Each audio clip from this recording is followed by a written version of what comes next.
Yes.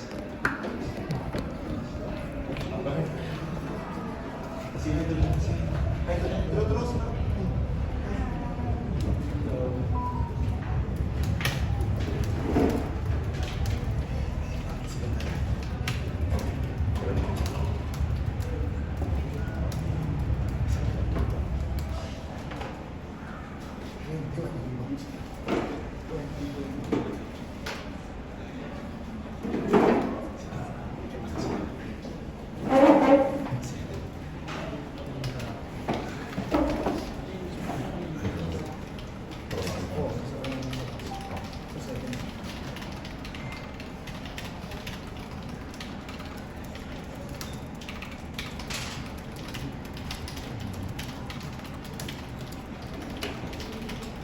TNT finally gets their first win in the Philippine Cup with a victory over SMB.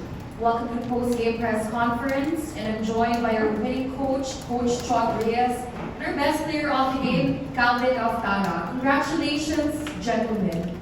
Coach Chot, it was still in the year 2000 that TNT started with a 0-3 record. Now navigating through the different emotions that come into play and getting your first victory, is it a case of finding relief that you finally got your first win? Or were you just more satisfied with the way Calvin and the rest of the Tropang 5G played their hearts out today?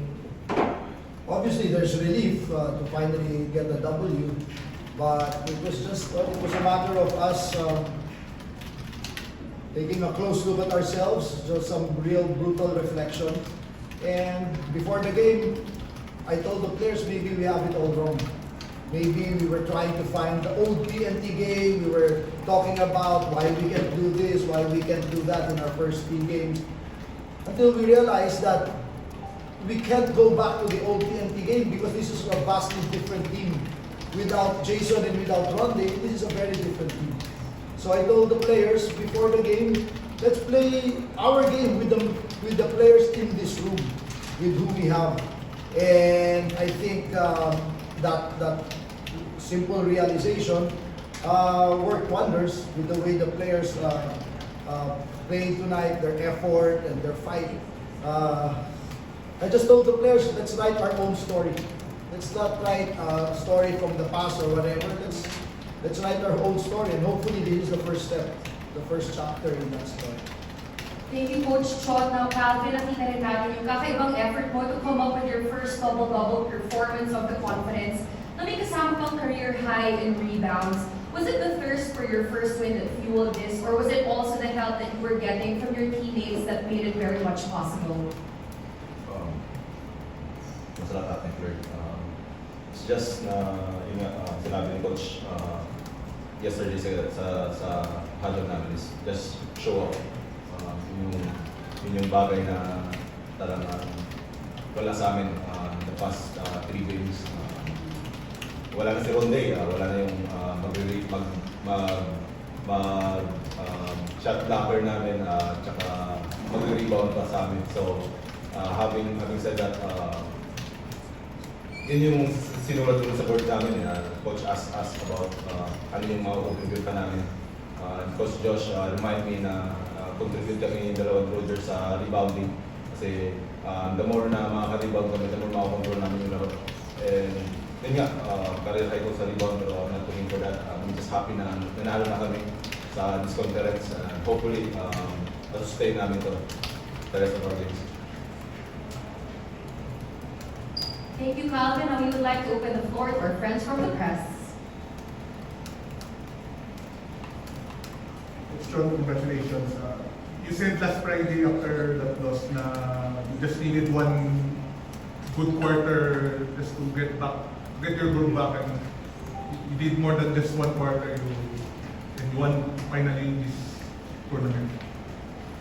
Yeah, terrible. We played 4 terrible quarters the last game. And sabi ko, we just need to find our bearings as this team. Like Calvin said, let's show up.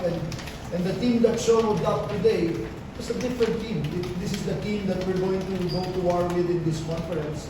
And we have to make sure that we keep that sustained and improve. on the game that we played today.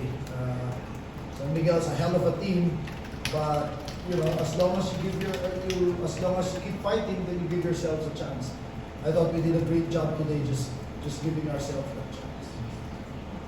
But would you think that beating a team like San Miguel, usually the contender in the US Filipino, with the punch that you need to turn things around yung conference? Certainly, it's a step in the right direction, but our effort in the next few games is going to tell if we've started to turn that corner. But like I said, this is just the first step. We're happy, but we cannot be content with this. Alvin, 2020 game, I think, right? Suppose, ewan ko kung college sa 2020 ka, just your thoughts on that stat line. I think hindi. Ngayon lang ata. Ngayon ko. Siguro, tamang tulog na naman. Yo, kids. So, yes, thankful na nanalo. I mean, thankful na ako na nanalo kami ngayon na nag-show up na lalo sa depensa really to our bench players like sila Q. Talagang yun yung nagbigay ng energy sa amin. Those kind of team, parang magbibigay talaga, mag-boost ng namin, sarili namin na kaya nga ng second group namin, but hindi namin kaya ng first group. Coach, good evening. Coach, ironically, it was Simon and Enciso who delivered that clutch 3 when San Miguel was making a huge run in the end. Just your thoughts about having Enciso on the line. Well, that's the reason we got him. We need an extra shooter from the outside, as well as a backup point guard to Ray ng bata. But Ray hasn't been playing well the first 3 games, so we decided to start Simon and give Ray a different look, balasa, ika nga. So took him off the bench, and Ray scored 15 points, was plus 20. I think he was negative 40 in the first 3 games combined, but now he's plus 20. So I guess that coming off the bench helped him. Hopefully Ray regains his footing just like the rest of the guys, the rest of the players. Coach, unahay kayo ngayon because of this victory, but your next game is therapy, obviously struggling sila, but in the 2 previous conferences, natalo kayo. Sugi kami. But sa 20, reverse nyo yun, and tuloy-tuloy na yung ano nyo. Well, we have to. I'd like to correct you. I don't think we're on a high. We pride ourselves in our team to keep an even keel. We're satisfied, but we're going to go back and have a good, strong, hard 3 practices to prepare for Terra Firma. We'll take tomorrow off, but then we'll have 3 straight days of really good, focused practice to get ready for the next game. Coach, you were also able to slow down CJ in the second half after scoring, I think 18 yata siya in the first half. Yeah, grabe. Si CJ, you know, if you give him those many opportunities, he's really going to score. But like you said, we did some adjustments defensively, schematically in the second half to take that away. Si Wami naman ang pumatay sa amin. Nung tinatanggal naman namin si CJ, tres naman si Wami. But that's the kind of team we play. You really have to swallow some things. If you want to stop somebody, then you have to itiisin mo talaga yung iba. And you know, that's today that was Wami Chongson just kept hitting those threes with a shot with a hand in his face. But in the end, I think just our adherence to the game plan, the defensive game plan was key.